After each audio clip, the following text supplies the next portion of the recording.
highest number of children out of school, reaching 8.3 million in 2012. So 1 out of the 12 children, if you split it up like that, 1 child will be from Pakistan that is uneducated.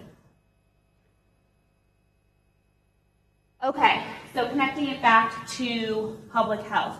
Michelle Obama has a new initiative out called Let Girls Learn. She is pairing with the Peace Corps to kind of create a curriculum for young girls to empower them. So this is what she was saying about education for young girls. This is not just a moral issue. It is a serious public health issue.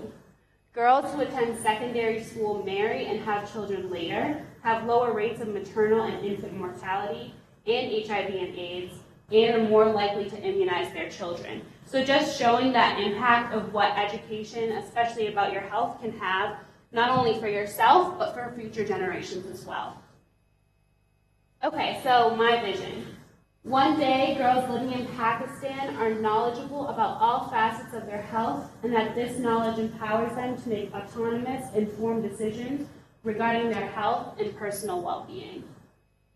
So how am I going to do this? My mission. So to foster an educational environment where young girls are taught about health through a story-based curriculum that is culturally relevant, understandable, and rooted in the philosophy of holistic health. So holistic health, it doesn't cover just good nutrition, physical exercise. It's that physical, mental, and social well-being that really kind of rounds out a person that, as a nursing student, I think is very important and very vital. So I talked a little bit in my mission statement about a story-based curriculum. So my mom's a teacher, and we kind of talk back and forth about what's the best way for kids to learn, how to keep them engaged. So for story-based learning, it's absolutely unique, it's engaging, it allows the content to flow in a different kind of manner, and also for my vision for this curriculum is that the girls in the story will look like the girls, have the same cultural customs, the same religion, so it comes from a place of understanding rather than here are a lot of facts that are kind of not understandable, let me teach these to you. So it's much more engaging. And also, for people that are illiterate as well, being able to verbally storytell is a great tool. So collaboration, who am I going to work with in this? So healthcare professionals, absolutely. The nursing department at UNH is very on board in helping with this. Education, health nonprofits that are currently working in Pakistan. Also, there's a special program called WRAPT, which I will speak to briefly. Students and then Pakistani girls will obviously need to be involved in their own curriculum. Okay, so this program WRAPT, which I just spoke about. My mentor, who was awesome, she connected me with someone at the World Bank who connected me with a person that is at this program WRAPT. So WRAPT is an 8-week summer camp that takes place in Pakistan. And they are looking for a health curriculum to add into their camp. And I will briefly go to their philosophy. So we believe that education in its true spirit is a holistic experience. Love that holistic word there. Challenging, enjoyable, and engaging. It fosters the ability to question, analyze, and empathize with different worldviews. So these are people that I'm currently in contact with, very excited about it, hoping to get a grant to go out to Pakistan next summer and work with them on developing a curriculum. So action plan. So immediate goals when I get back home, when I get back to school those first couple months. Research proposal. I'm in the honors program at my school, so I need to write a formal proposal of what I'll be studying this year. I want to conduct a study essentially on Pakistan to understand the cultural customs, the government, the healthcare system. So it's coming from a place of understanding rather than I'm an American, let me fix this system. Because unfortunately we come from a little bit of an ethnocentric environment, so just important to come from that place of understanding and to build trust between healthcare providers and people there. Establish relationships with the educational program I was talking about, WRAPT, and then grant writing so that I can have some money to go develop a curriculum, right? That money has got to be there. And then, as I was saying, for the academic year, conducting that study, And then based off of my findings in that study, particularly in the healthcare area, what are going to be my main focus points in mental health, in physical health, etc. So long-term goals, if I get to go to Pakistan, so number one, I want to develop a relationship with those middle school girls that I will be working with, because of course they're the ones that this curriculum is going to be tailored to. So I want to kind of get feedback from them, develop a good relationship with them. I want to implement the curriculum, see how it goes, kind of work out the kinks, and then measure the success with the children. Not sure how I'm going to measure success yet, whether it's going to be a pre and post assessment or just pre and post interviews, something like that. And how will I define success? So this is something that I struggled with, especially being in a group of achievers, right? Because we'd all just love to like snap our fingers and like change the world and make it all better. But I think success for me at this point and for this year would be to build this curriculum and cause it to be permanently implemented in their program. That would be a great success. I mean, 10 years down the road, love to see some fluctuations in statistics for how many girls are confident about knowledge about their health, things like that. But for right now, this is where I'll stay. So I just want to leave you with this quote from Malala. So in some parts of the world, students are going to school every day. It's their normal life. But in other parts of the world, we are starving for education. It's like a precious gift. It's like a diamond. So just want to encourage you all to keep carving away at that piece of wood, like my ISO delegate told me in 4th grade. And just keep making yourselves more ornate, more beautiful, and more functional. So yeah, thank you.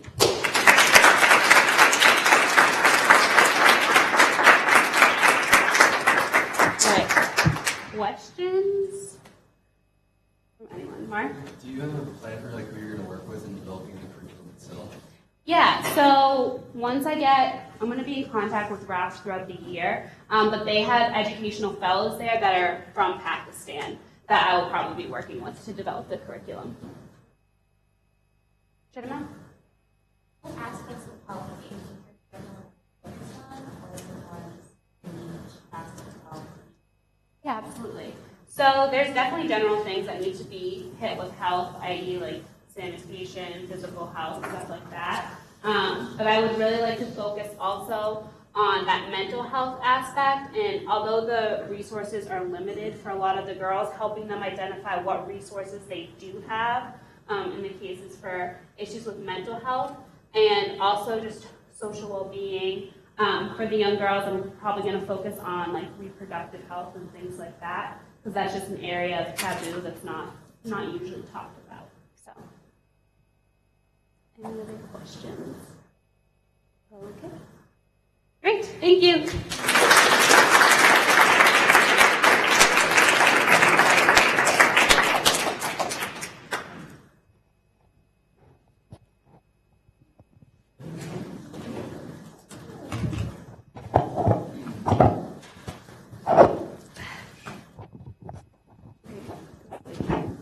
Do you have a pocket?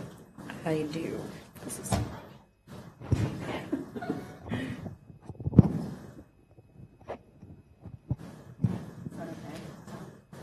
Hello?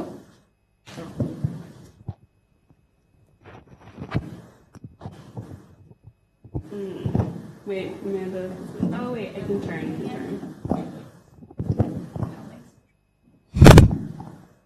Can you talk now? Testing. Okay, yeah, I just lowered the volume on that so you wouldn't hear Thank yourself you. obnoxiously. There you go. Thanks.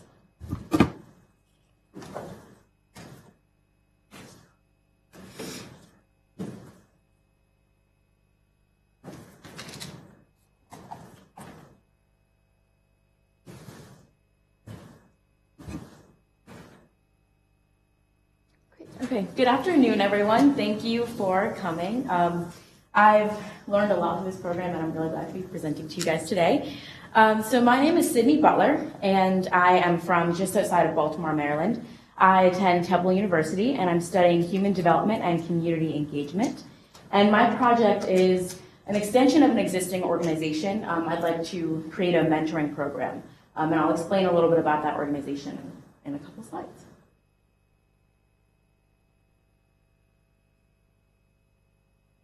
Oops. Okay.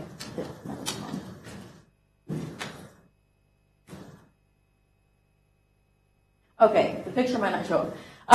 But I'm going to explain a little about my background. So I grew up in a really supportive family environment. I was supported by my grandparents, which is the picture on the right that's not showing up, and my parents as well.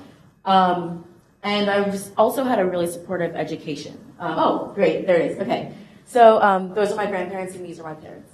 I had a really supportive education as well with the teachers that I had.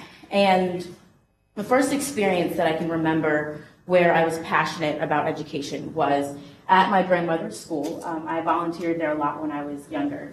And I remember being in her first grade classroom and wondering why she had all of this food. And it was because she fed the students who came to school and never ate. I remember coming to my mom's school as well. She's a special educator. And seeing students who would walk in and out of her school with holes in their clothes. And that was because they were homeless.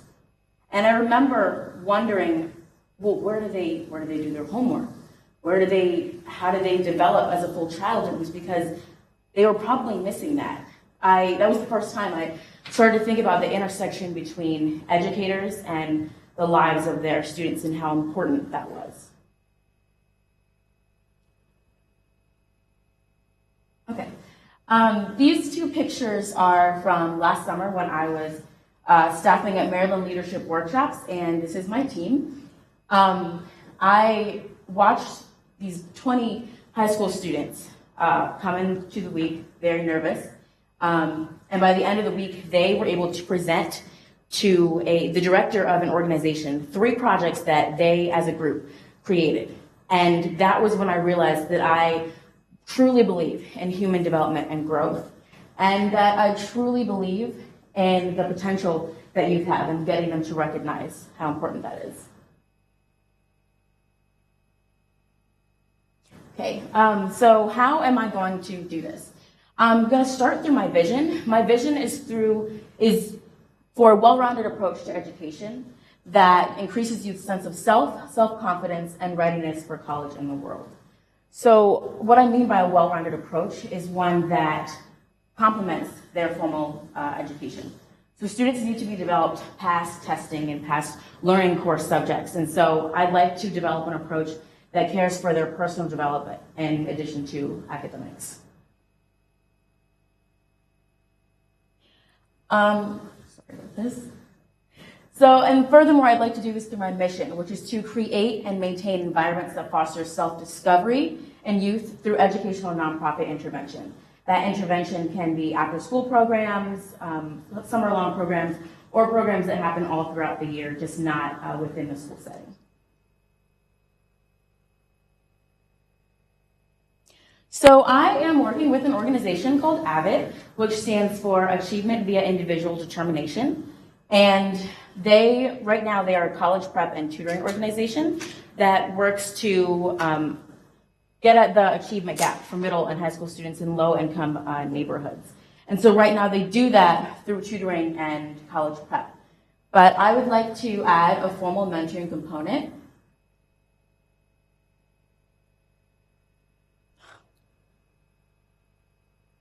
Okay. Sorry about this.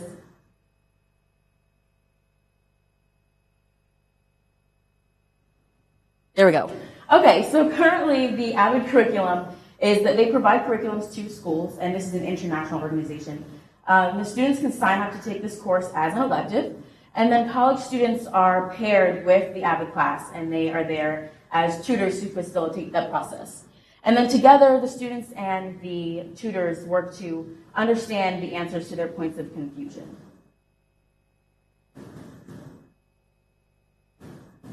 So I'd like to keep the same structure that they have, but I would like to add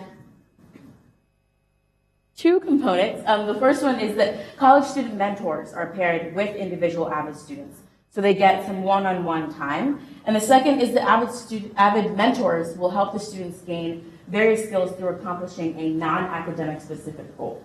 And I'm going to touch on what these various skills are later. But the non-academic specific goal means that the goals that they're achieving through this mentoring program are not catered towards core subjects. And it's not catered towards helping them prepare for a test. It's something that they can choose. So the various skills that they will learn are going to align with these three curriculum themes: personal development, professional development, and college preparation. And the long-term outcomes of the program are that the students will be able to develop skills that they can transfer into their personal lives, academic careers, and professional careers through building a relationship with someone who's slightly older than them and in college. So this is an example of curriculum structure. So these are three possibilities that students could choose as their end goal with their mentor. So the first one is they could choose to create an extracurricular project with their mentor, and that goes along the theme of personal development. The second one is that they could choose to develop a resume. So the idea being that by the end of the year, their mentor will have helped them develop a working resume and understand the importance of that in the professional world. And then the third one is developing a college essay. And once again, these are all examples, but that goes along the theme of college preparation. So it'll depend on where the student is in their academic career. If we have a rising junior, they may want to start looking at developing a college essay. If someone really wants to work on preparing for a job, they may want to work on building their resume. And another example of an extracurricular project is if a student's really interested in an art form like photography. Their mentor can help them build a website of some sort so that they can showcase their work. So once again, it's really all catered around what the mentee wants out of the experience. And these are the skills that I was talking about earlier, a lot of the skills that the students will be able to learn from this program. And I'm going to touch on two of them, learning styles. So it's really important to me that students understand how they can best learn and how they best process information. And that can be carried over from this experience into the academic setting to kind of make this a well-rounded environment. And for diversity and identity, I've seen in my experience as a tutor that it's really important to build relationships with people who don't come from the same background as you. I think we've all done that here together as a group, and that's something that some high schoolers may not get the chance to do. But at the same time, they can gain a lot from a mentor who maybe does come from the same North Philadelphia setting, because they're able to, through their shared experiences, find their sense of self and find their identity. So my action plan. Right now, I'm going to share this idea with the other Avid tutors that are at Temple. We have about 8 or 9 of us right now who are tutoring for Avid that go to Temple. And I'm going to share this with them and see what their input is, their feedback, and see what they would like to, if they'd like to help me out with it.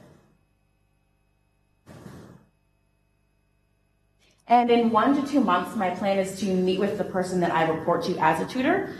She's the K-12 partnerships coordinator for Avid. And I'd like to go over mentor and mentee matching. How is it that we're going to choose who gets to be part of the program? Will they just select the Avid course just like the tutors? And then who will actually be mentoring them? I'd also like to go over mentor recruiting and training. Most likely, I'd like to keep it the same way that we do for tutors, which is word of mouth and then presenting to different education classrooms in the College of Education at Temple. And then we'd also like to go over logistical details. So I'd like this to be an after-school program, so I'd like to talk with her about if that's possible. And in 2 semesters, I'd like to pilot it after developing. So once I get feedback from the person that I report to as a tutor and from my fellow tutors, I'd like to pilot it and see if it works.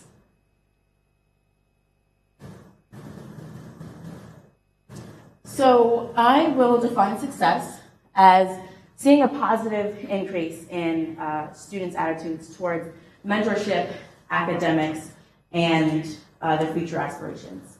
It's really important that students value this because they can develop a better sense of who they are, and they can better serve their communities if they know that there's someone else out there that cares for them, other than their parents and their family. If there's someone else out there that cares for their academics. And we as college students have a really great spot to be able to do that because we're close to them, but we're a little bit older, and they often do want to know from us, what is college like? What are your future aspirations? And so I'd like to measure whether the students have positive attitudes towards these things after the program. I'd like to end with a quote from a lifelong learner that is pretty famous to all of us, George Washington. He said that the best means of forming a manly, virtuous, and happy people will be found in the right education of youth. Without this foundation, every other means, in my opinion, must fail. And to me, that's a huge testament that while he was a huge lifelong learner, and while he was someone who was always looking to improve himself, even though he didn't have a great formal education, that he still really, really valued education and youth development, just like I do, and I'm sure just like most of you do as well. So thank you so much, and I'll take questions.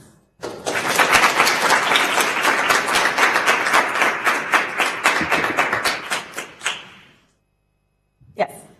I had a question in particular about the slide where you discussed mentor training. Because I would imagine that the skills involved in mentoring are slightly different from tutoring on a particular subject matter. Right.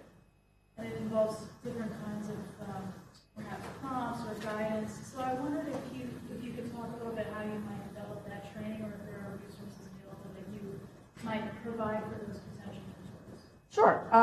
So I just found out that there was a student org at Temple that recently used to run, it was called Project EDU. And the student who ran that organization created a handbook of best practices for mentors and best practices for tutors. And in there, there's several topics that mentors can go over with their tutors.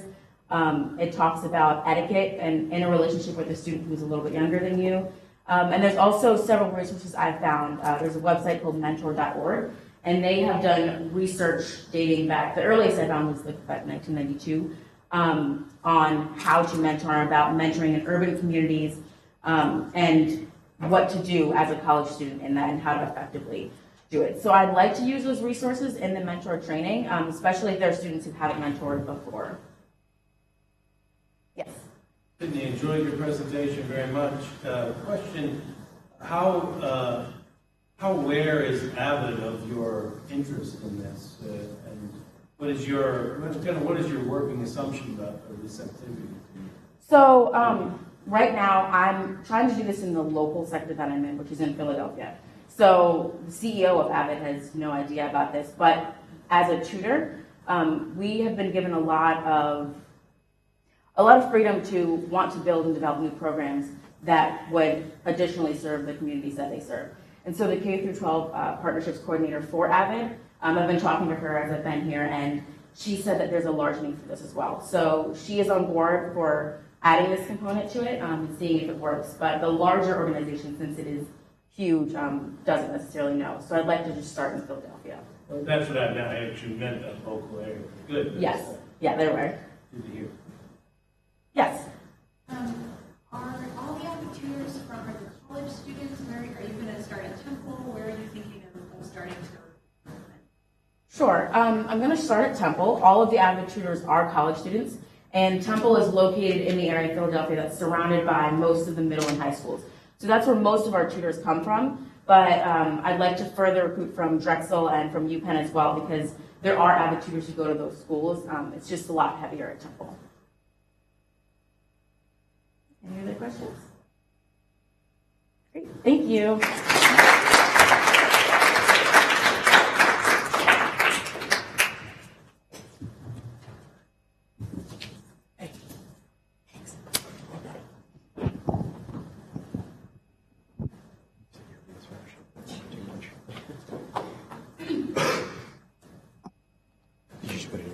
Yeah.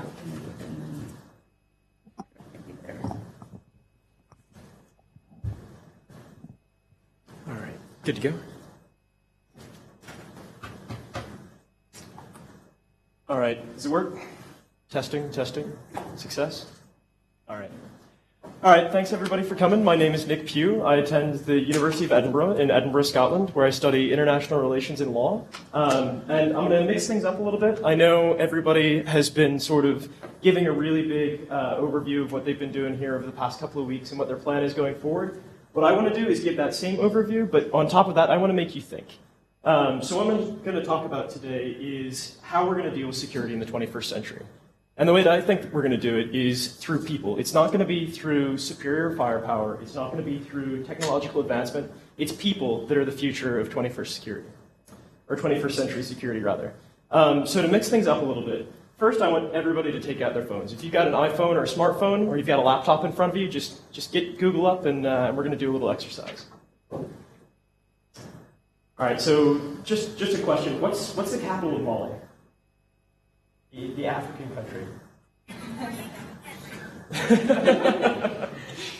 It happens. What is it?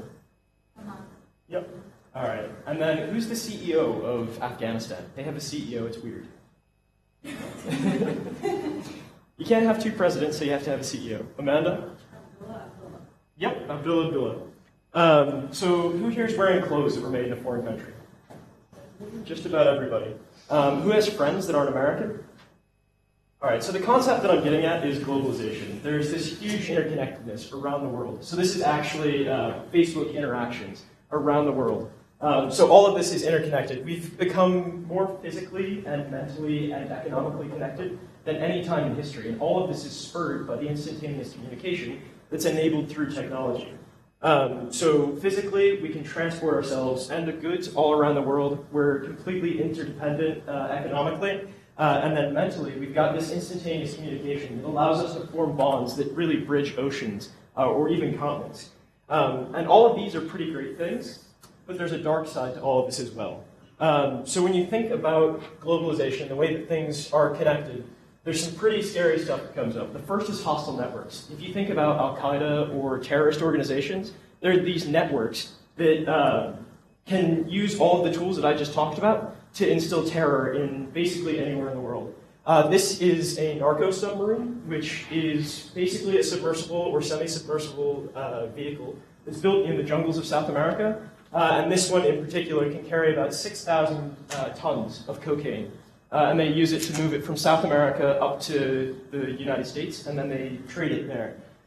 So there's this idea called convergence, and that's given this sort of thing. What happens when these guys, instead of carrying drugs, begin to carry humans and begin human trafficking? What happens when they get weapons of mass destruction from rogue states and begin to traffic weapons of mass destruction into the United States? These are really scary things, and what they're known as is new security threats or 21st century security threats. So what I'm going to talk about today is how I think that we can deal with these new threats. So my first point is, well, what are we doing to fix it? This is a pretty standard picture of a naval formation in the U.S. Navy. You've got carriers, destroyers, fighter jets, a stealth bomber. We've really upped the game technologically. We've got trucks that have lasers on them that can shoot mortars and drones out of the sky. We're building an Iron Man suit. We're doing all of these really cool things. But we've been in Afghanistan since October of 2001, and the quality of life there hasn't changed. Al-Qaeda still takes harbor there. The Taliban's still active. We're really not making any headway. So despite all of this technological advancement and all of these cool toys that we've come up with, we really haven't adapted to a new form of warfare. And we're really getting our butts handed to us in Afghanistan and Iraq. So despite all of this interconnectedness, the world isn't flat. And in Afghanistan, there's an innocent ignorance that takes place where people are doing things without realizing that they're impacting the culture of the area. So this is a hydroelectric dam in Afghanistan.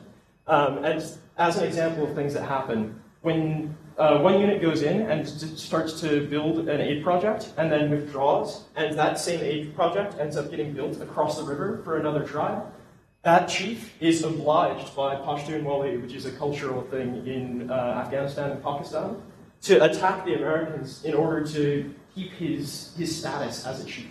So this innocent ignorance of cultural norms is getting to be really, really, really dangerous. And the reason that we can't catch up is cultural divides. The world isn't flat. There's things that will never be flat. Distrust. We don't trust each other for some reason, and despite sort of this changing security environment, we still don't trust each other enough to team up on things. And finally, exceptionalism. America is so used to being the world policeman that we're really afraid of letting anyone else try it. So first, we're losing because we don't understand the enemy. We don't understand our operating environment, and most of all, we don't understand the allies and partners that we're trying to get to us to help with all of these new threats. So how do we fix it? This is Thermopylae in Greece. So in order to understand this, I'm going to take you back about 2,000 years. So in 480 BC, the Athenians and the Spartans teamed together to hold off the Persians at the hot gates in Greece. And the Athenians and the Spartans hated each other. They really did. But they teamed together in the service of something bigger than themselves and really let democracy live to see another day. Flash forward a couple of thousand years, back 70 years to D-Day.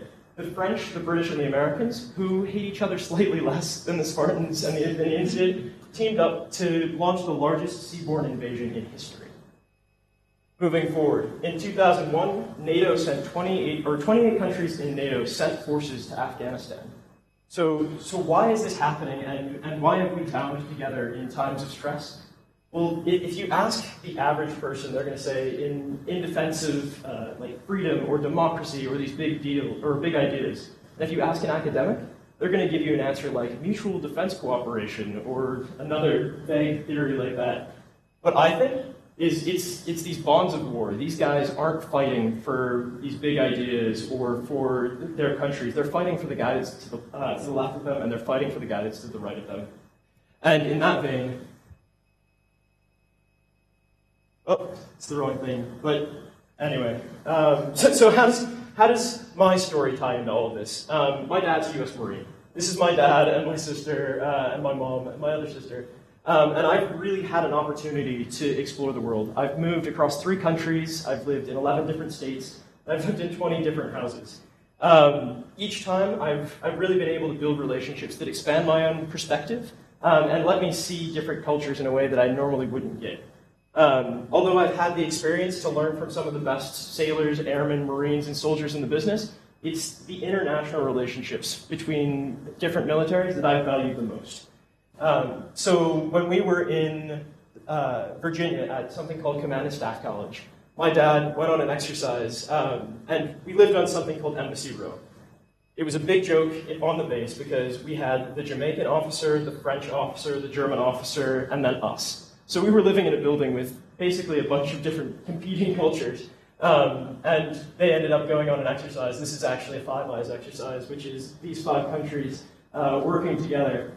From there, we moved on to Germany. My dad was stationed at SOCUR and UCOM, which are 2 multinational organizations in Germany.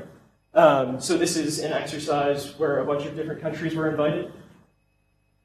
And then finally, this is me at one of my dad's homecomings. When my dad deployed, he was deployed with these guys.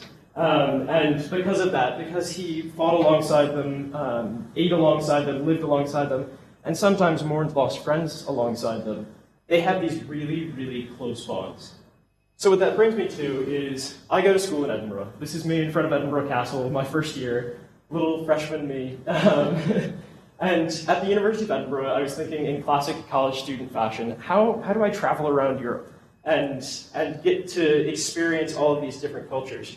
And what I found is all of these brothers in arms that my dad had and these relationships that he made overseas or in school, all of those guys were willing to put me up for the weekend so that I could go and hang out with them and learn about their culture. And what I found is it really, really instilled in me the highest respect for not just their profession, but also for their cultures. So I got to thinking, how can I extend this experience that I've had, this remarkable experience where I trust and appreciate the cultures in the international military community? So I started something called the Brothers in Arms Initiative. And what the Brothers in Arms Initiative does is takes members of different militaries and enables them to regain discourse, so communicate and reconnect. And it's at its base just an opportunity for other people to have the same experience as I did. I began to bounce the idea around in October of last year, and the idea stuck. I got all of these friends that I've been talking about, and these guys would email me back with like hundreds and hundreds of ideas about where they thought this thing could go. So today, I've got 2 goals in 3 domains. The first is strengthening and consolidating the bonds that I was talking about. So taking different members of different militaries and ensuring that those bonds stick together and that they don't end when deployments or when duty stations end. The second goal is improving the quality of life at all echelons. So it doesn't matter whether you're an ensign in the Romanian Navy or a colonel in the U.S. Marine Corps, you're going to get an improved quality of life from this. And those three domains I was talking about, the first is active duty. It's these relationships that I was talking about. The second is dependence, so my story, the way that I was able to interact with all of these international officers. And the final is veterans. So veterans really, really suffer when deployments end. They lose their sense of community and they lose their sense of purpose. And as a result, about 22 American veterans commit suicide every day. So what I'd like to do is take this community that I'm building and use it as sort of a conduit through which I can funnel veterans to organizations and to members with whom they've served in an effort to help them kind of regain that sense of community and regain that sense of purpose that they lost when they left that community. So on paper, what I'm doing is creating an intercultural communications program that leverages pre-existing bonds and sort of builds an international military community in which mutual trust and cultural appreciation are ensured. But basically, what I'm doing is three things. I'm trying to prevent the bonds of war from withering when deployments and duty stations end. This is done in an effort to improve interoperability and build organizational trust. And the second thing that I'm doing is enabling kids to stay in touch with old friends and discover and really gain appreciation for cultures that are different to their own. And then finally, that veterans piece. I'm attempting to reconnect veterans to organizations and individuals who could really be useful to them. So what does this look like in practice? At the moment, it's just a website. That website that I just showed you, it enables people to learn more. It enables them to sign up for a newsletter and keep appraised of progress. And it allows them to donate, of course. But the newest project is an online forum. And ideally, what this would do is facilitate connections and reconnections between these members that I was talking about. So the idea is you take something like this. You give your first name, your last name, your branch, and additionally, you could choose a country, because this is just something that I threw together. An email, a personal message, and then finally from, so that's my dad, Lieutenant Colonel Randy Pugh, and his public email, just to build sort of a rapport between them and enable them to reconnect. But also, because you've given your service and your rank and that sort of thing, there's a couple of organizations that I'm working with. One of them is Together We Serve, which I actually modeled this off of, that has a system where you can parse data off of each other. So if you have service member A, who served at Hurricane Point in Kandahar with 2nd Battalion, 3rd Marines, and you have a Lieutenant Colonel Vestberg, who's a Norwegian guy who's stationed at Hurricane Point at the same time. What I'd like to do is find a way for them to connect. And because they were in that same connection, or because they were in the same place at the same time, I'm trying to bring back that sort of shared sense of nostalgia that they had in an effort to do all of these great things that I've been talking about. Another thing I'd like to do is set up VTCs, which are video teleconferences in military speak, for kids. So getting a group of kids in Afghanistan or Belgium or the United States or Germany, getting these groups of kids to talk to each other and share ideas and talk about how they live and really engage in the cultural dialogue that's so valuable in today's society. So where am I right now? I've got a pilot group of about 45 members of the Naval War College class of 2015. So this is the Naval War College, this is where my dad went to school, and this is where the idea really started. I've got this pilot group, and I'm bouncing these ideas around with them, and I'm prototyping this network that I've been discussing. So I'm using a software called discourse.org, and it's a forum platform where people can really engage, whether it's through chats, through forum threads, or even through face-to-face communication, which is a lot easier to organize when it's all consolidated into one place. So where am I going forward? I'd like to scale the prototype. This is Admiral Stavridis, who's a former 4-star admiral. He currently is the dean at Tufts University. He was the Supreme Allied Commander, which means he was in charge of every American in Europe, in addition to all of the NATO forces. So he's a pretty important guy.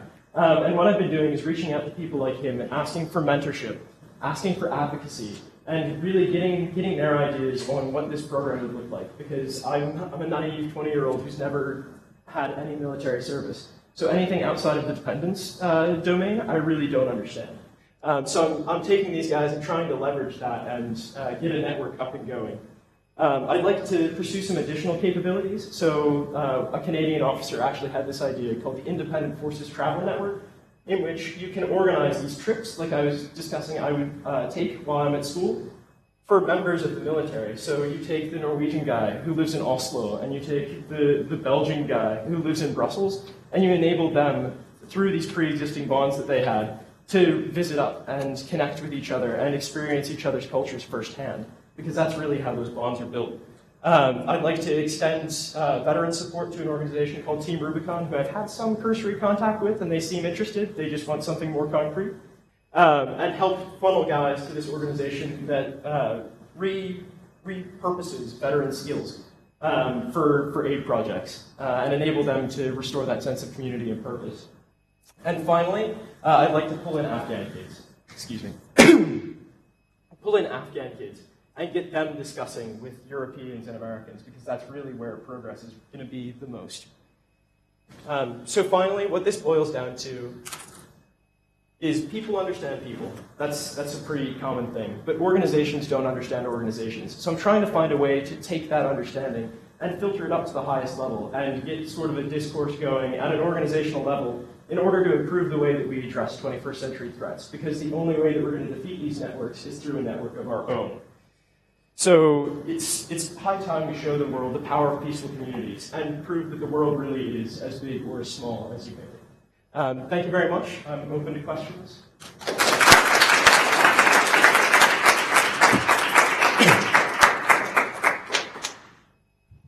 All right. It's a bunch of big ideas. Amanda. So the big thing right now is that pilot group. If you can show that something works in a community as small as the military, then it tends to grow pretty quickly. But the big part is those individuals I was talking about, like Admiral Stavridis, because their advocacy really means everything. They have access to huge amounts of funding. They have access to all sorts of influential resources. So if I could get this to be an institutionalized thing, that would be good, but I prefer to keep it as sort of a project, not an institutional thing. Well, tell us a little bit more about the pilot and what are sort of the specific pieces that you're piloting in this initial. Okay, so the pilot group is, like I said, a group of 45 international officers from the Naval War College class of 2015. They're officers from places as varied as Jordan, Egypt, Thailand, Kuwait, all of these great places. And what I'm doing is enabling them to stay connected. So whether it's connecting across classes, and enabling the Kuwaiti officer to talk to the Kuwaiti officer who's going to be there next year and tell him where to send his kids to school and like how to get through some of the tougher subjects, or whether it's connecting the Americans who are at the Naval War College to the Italian guy that just got promoted to admiral and is going to be the next chief head of defense for Italy, which is their highest ranking officer and their representative to NATO, and allowing these informal relationships to sort of influence the way that security is conducted at a global level. Yep. So you talked pretty extensively about connecting former or military personnel who are from cultural backgrounds. Yep. And so I was wondering, how do you plan to address that might arise in sort of communication, like differences in culture? Like specifically when children from Afghanistan and children from the United States communicate with each other via Skype, like you mentioned. Right. How do you plan to address the differences in culture? So what I'm working through is I'm working with an organization called Global Nomads Group. And what they do is they're trying to repurpose storytelling, and that's their whole spiel. And it's sort of a way for kids to engage online. And although I'm not sure what I'd like for it to look like at the moment, I'd like to repurpose that idea and sort of this, excuse me, repurpose the digital storytelling aspect towards a more culturally based point of view. So taking stories about Americans and stories about Afghans and finding the commonalities between those that really lends to a shared sense of purpose or of responsibility. Does that answer your question? Yes. Nick, thank you very much. It's really ambitious. As you said, there's a lot of big ideas. It strikes me I worry that there's kind of too many big, ideas with the active duty, independents, and the veterans, which in some ways all have different needs. And on the one hand, I kind of think, well, doesn't or don't there exist social media possibilities already that are in place? That like a Facebook group or something that would be kind of expanded for some of these groups, independents.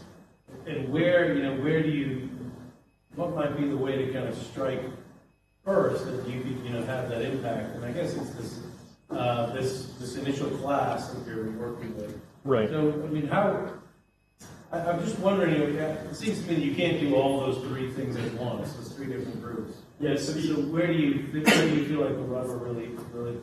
So the idea is starting small. The idea is starting with an alumni group and seeing in a group where these commonalities are really strong. They're all middle class. They're all relatively well educated.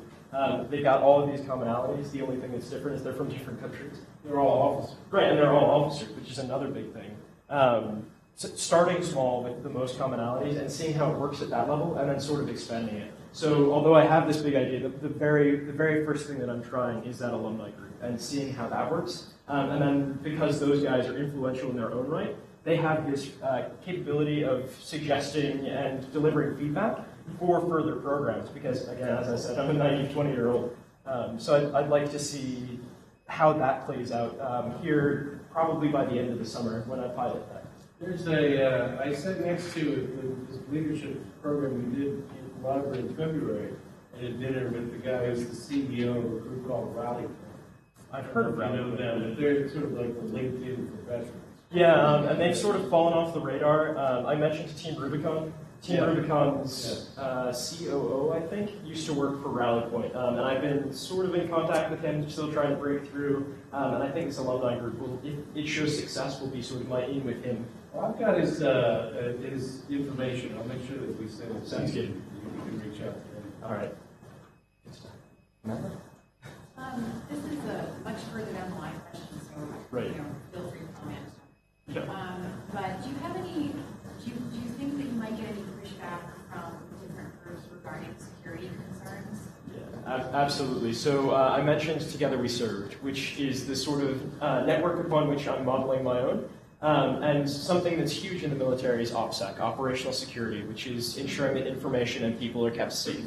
So that's really the thing that, like Doug said, differentiates me from the other networks is I'm working with all of these individuals to find a way around that. I haven't found it yet. And because the alumni group isn't a high-risk situation, I can pilot that without those concerns. But I'd like to use that to sort of find that out and tap the same potential that I'm trying to create to figure out how to find a way around the operational security risks further down the line, especially. All right. Thank you very much.